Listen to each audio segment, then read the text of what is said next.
Hello friends, मैं self सुधा गौड़।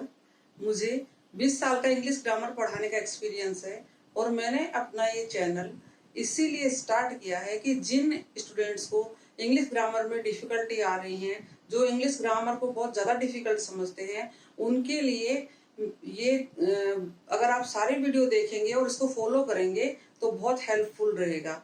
इन videos में आपको बेसिक लेवल से लेकर कॉम्पिटिटिव एग्जाम तक के क्वेश्चंस को सॉल्व करने का एक अच्छा तरीका मिलेगा और आप सीख पाएंगे, आप उनको अच्छे से हैंडल कर पाएंगे। तो आई होप ये आपके लिए बहुत हेल्पफुल रहेगा। और अब हम स्टार्ट करते हैं एक basic topic, the parts of speech से। इंग्लिश ग्रामर में सेंटेंस को मैक्सिमम इन 8 पार्ट्स में डिवाइड किया जा सकता है, यानी कि किसी भी इंग्लिश के स्ट्रक्चर के अंदर मैक्सिमम ये 8 पार्ट्स हमको मिलेंगे। ये 8 parts noun, pronoun, verb, adverb, adjective, preposition, conjunction and interjection. तो इनको अगर हम देखते हैं तो बहुत इजी लगता है, क्योंकि छोटे क्लासेस से हम ये पढ़ते हुए आ रहे हैं। लेकिन छोटी क्लासेस में इनकी सिर्फ डेफिनेशन पढ़ाई जाती है या इनके ऊपर की कुछ बातें पढ़ाई जाती हैं। अभी हम जो पढ़ेंगे वो इस तरीके से पढ़ेंगे कि आपको कंपटीशन एग्जाम तक में इनकी हेल्प मिले। छोटी क्लासेस से लेकर स्कूल गोइंग स्टूडेंट्स को भी ये यूजफुल रहेंगे और कंपटीशन देने वाले बच्चों के लिए भी बहुत यूजफुल रहेंगे। तो अब हम इनको डिटेल में पढ़ेंगे एक एक करके। सबसे पहले हम शुरुआत करते हैं नाउन से। नाउन की डेफिनेशन है, naming words are called noun. Definition हमें सिर्फ ये बताता है कि व्हाट इज नाउन, हमें नाउन के बारे में एक परिचय देता है। लेकिन किसी भी कंपटीशन एग्जाम में आपको ये चीज काम में नहीं आएगी। आपको नाउन को समझने के लिए नाउन की 5 काइंड्स को बहुत अच्छे से समझना पड़ेगा। जो भी आपके क्वेश्चन आएंगे नाउन पर बेस्ड, उनके लिए आपको इनको 5 काइंड्स को अच्छे से समझना पड़ेगा। तो ये 5 काइंड्स हैं: proper noun, common noun, collective noun, material noun और abstract noun. Proper noun, what is proper noun? किसी पर्टिकुलर प्लेस, किसी पर्टिकुलर व्यक्ति का नाम, कोई पर्टिकुलर थिंग का नाम प्रॉपर नाउन में काउंट होता है। जैसे मेरा नाम, जैसे आपका नाम, जैसे चेतन। यहाँ पर हमने एग्जाम्पल लिया, चेतन वाज बॉर्न ऑन मंडे। तो चेतन पर्टिकुलर नाम है एक व्यक्ति का और ये प्रॉपर नाउन में काउंट होगा। Chetan was born on Monday, Monday भी एक पर्टिकुलर डे है, तो इसलिए ये भी यहाँ पर एक प्रॉपर नाउन है। Jaipur, Jaipur is the capital of Rajasthan. Jaipur एक पर्टिकुलर सिटी है, इसलिए ये भी एक प्रॉपर नाउन है। और राजस्थान, राजस्थान एक पर्टिकुलर स्टेट है। तो हमने देखा कि particular person, particular place, particular day, particular state, ये सब प्रॉपर नाउन में आ रहे हैं। अब हम आगे बढ़ते हैं कॉमन नाउन। कॉमन नाउन को नाम के हिसाब से भी देख सकते हैं हम। Name shared in common by everyone of same class, यानी सेम क्लास के लोगों के लिए, वस्तु के लिए, एनिमल्स के लिए अगर एक नाम कॉमन शेयर किया जाता है तो वो कॉमन नाउन में आता है। जैसे एक एग्जाम्पल से समझते हैं, boys play in the ground. तो यहाँ पर बॉयज जो हैं सभी बॉयज हैं, किसी एक पर्टिकुलर बॉय की बात नहीं करी जा रही है। यहाँ सभी बॉयज के बारे में कहा गया है कि वो ग्राउंड में खेलते हैं। ट्रीज गिव अस फ्रूट्स, यहाँ पर एक किसी पर्टिकुलर ट्री की बात नहीं है। यहाँ पर हर एक ट्री की ये विशेषता होती है कि वो फल देते हैं। तो चाहे वो आम का पेड़ है, चाहे अनार का पेड़ है, चाहे नीम का पेड़ है, चाहे कोई भी पेड़ है, वो सब फल देते हैं। तो जो एक वर्ड अपनी पूरी क्लास को रिप्रेजेंट कर रहा है वो वर्ड कॉमन नाउन में आता है, यानी कि कॉमन और अपनी क्लास को रिप्रेजेंट करने वाला word. When proper noun behaves as a common noun, कभी कभी प्रॉपर नाउन भी कॉमन नाउन की तरह बिहेव करता है। इसको हम एक एग्जाम्पल से समझ सकते हैं। ये कंपटीशन एस्पिरेंट्स ध्यान देंगे इस बात को कि कब एक प्रॉपर नाउन कॉमन नाउन बन जाता है। Nelson Mandela is the Gandhi of Africa. Nelson Mandela एक व्यक्ति हैं, गांधी भी एक व्यक्ति हैं। लेकिन यहाँ पर गांधी एक कॉमन नाउन बन गए हैं। क्यों बन गए हैं कॉमन नाउन? क्योंकि जैसा हमने कॉमन नाउन की डेफिनेशन में पढ़ा कि एक ग्रुप को जब एक नाम दे दिया जाता है तो वो कॉमन में आ जाता है। तो यहाँ पर गांधी जी की जितनी भी क्वालिटीज़ थी, उनके नॉन वायलेंस है, उनके फ्रेटर्निटी है, उनका ट्रुथफुलनेस है, तो उन सब क्वालिटीज़ के लिए यहाँ पे गांधी जी को नाम दिया गया है और नेल्सन मंडेला से उनकी कंपैरिजन करी गई है। तो ये बात यहाँ इनको कॉमन नाउन में ले आती है। दूसरा एग्जाम्पल हम देखते हैं, Dilip is the Virat Kohli of our school.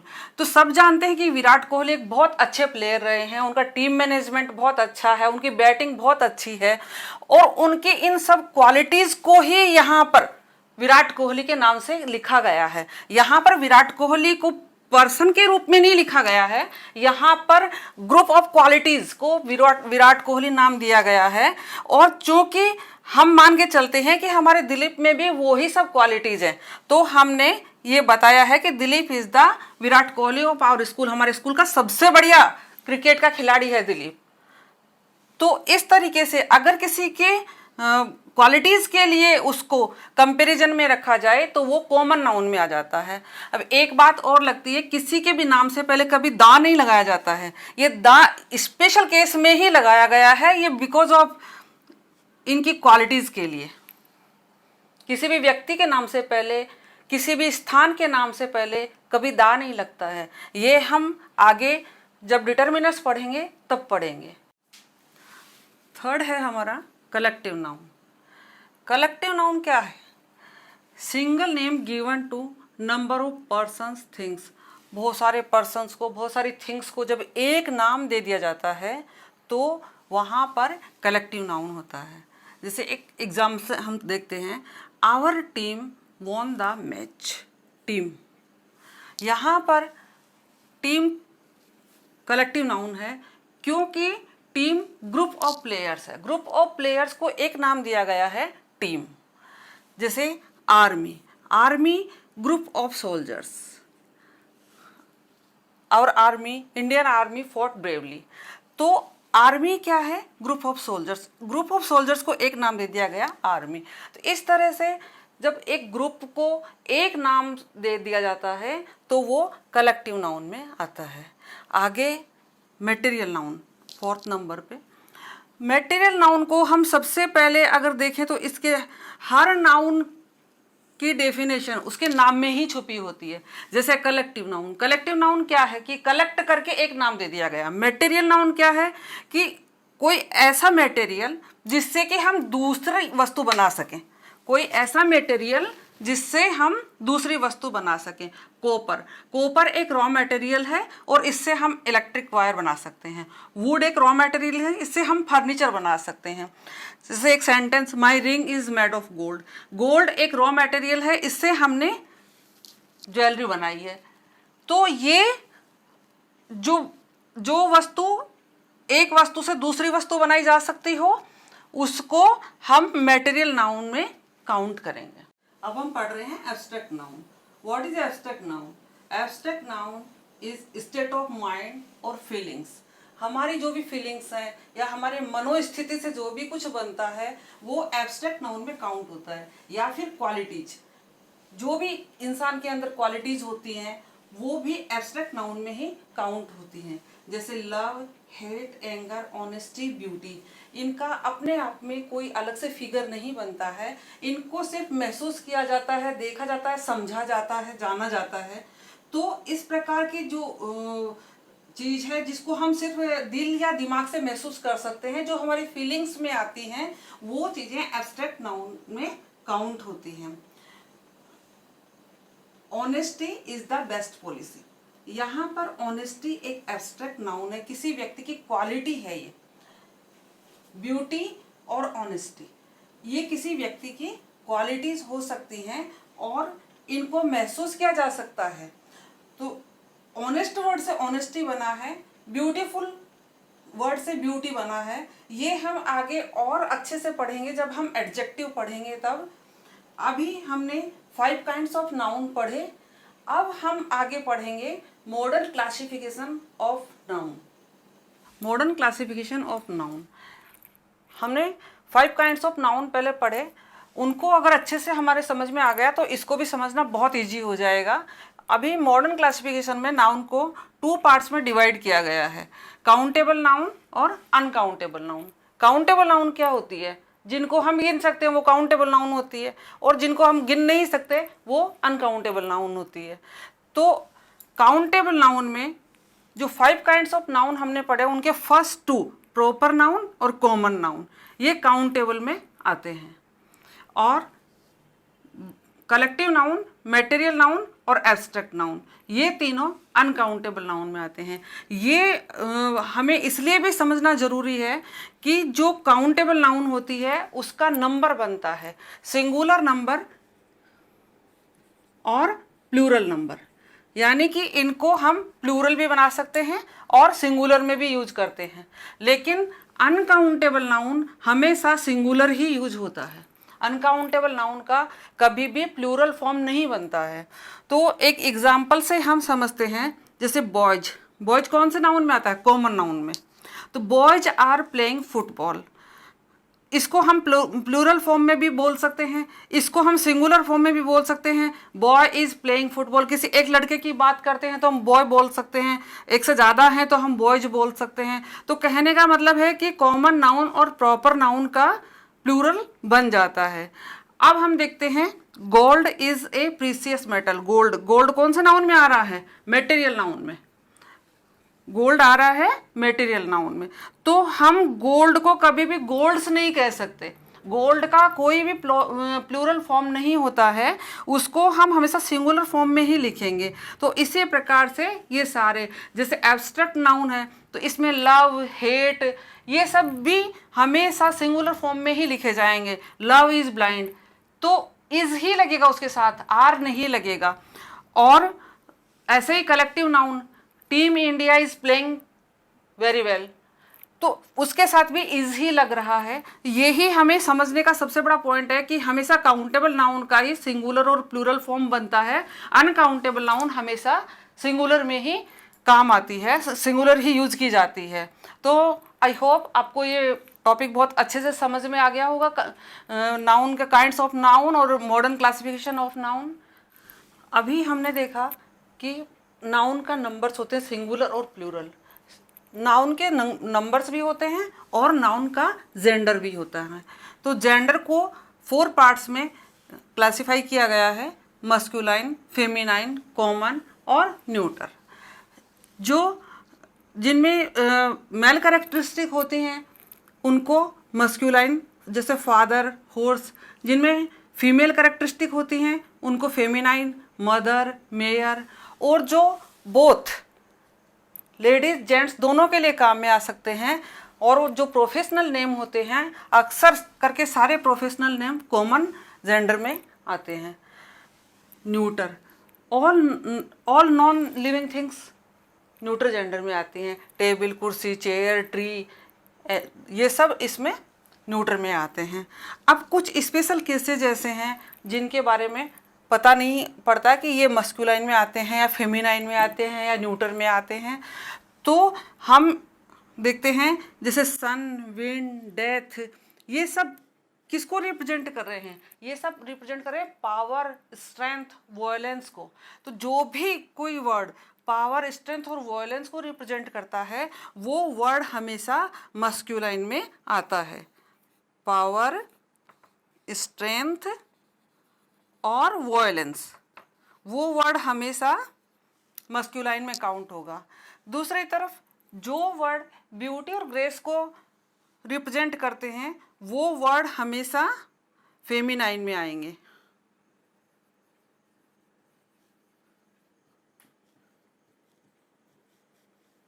तो ब्यूटी के लिए हम मून को देखते हैं, चांद सा चेहरा। अर्थ, ग्रेस के लिए देखते हैं, नेचर को देखते हैं ब्यूटी के लिए। तो जिनसे हमें ब्यूटी और ग्रेस का आभास होता है वो वर्ड फेमिनाइन में काउंट किए जाते हैं। फंक्शंस, एक सेंटेंस में नाउन फंक्शन कैसे करता है अब हम इन एग्जाम्पल्स के द्वारा देखते हैं।